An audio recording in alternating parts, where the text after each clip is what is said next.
morning, Spartans. The purpose of this training is to help design a weighted column in the Grade Center tool in Blackboard Original. All NSU Blackboard course templates have a weighted column installed. If not, go to the Create Calculated Column and select Weighted Column. Once you have your weighted column, use the caret, that's also a drop-down item, and select Edit Column Information. Choose to weight your columns either by category or column. I always usually choose category because there could be several assignments within that one category. But if you have very few assignments and in your grade schema according to your syllabus is in the Grade Center, then you can do columns, of course. There are several default categories that come within the template itself. Please determine if additional categories are needed. If additional categories are needed, please go back to Full Grade Center, and at the top beside the graded calculated column is a Manage option. Use the drop-down arrow and select Categories.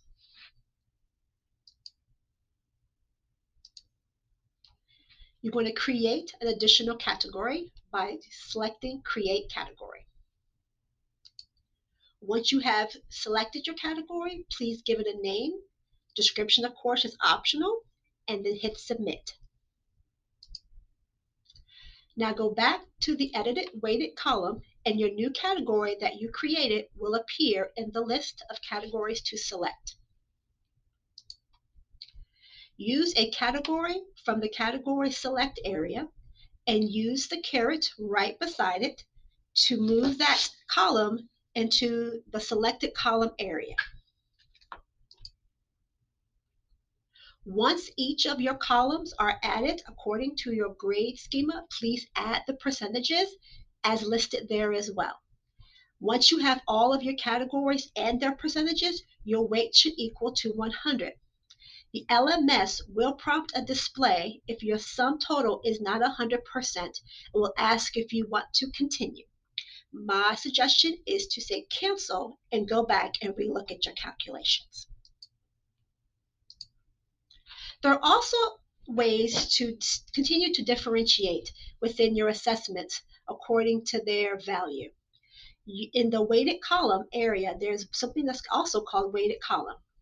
In there, it shows where either you can equate to apply equal value to all of the columns within that category, or you can select proportionality to apply the appropriate value to a column based on its points within the column itself. You can also drop your highest or lowest grades, and if you do not select a number in either of those boxes, a grade will not be dropped. Once assignment and assessments are created, each column will equate to an assessment and assignment. Make sure that the grade column is in the correct category.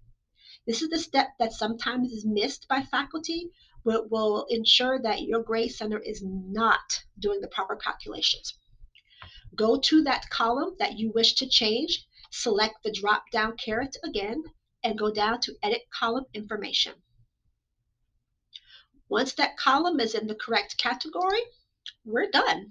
The weighted column is now complete. Please check periodically to ensure that calculations are correct and the columns are in the proper categories. Thank you very much for viewing this tutorial. If you have any questions, please contact us at the Office of Extended Learning at 757-823-8678, option 1.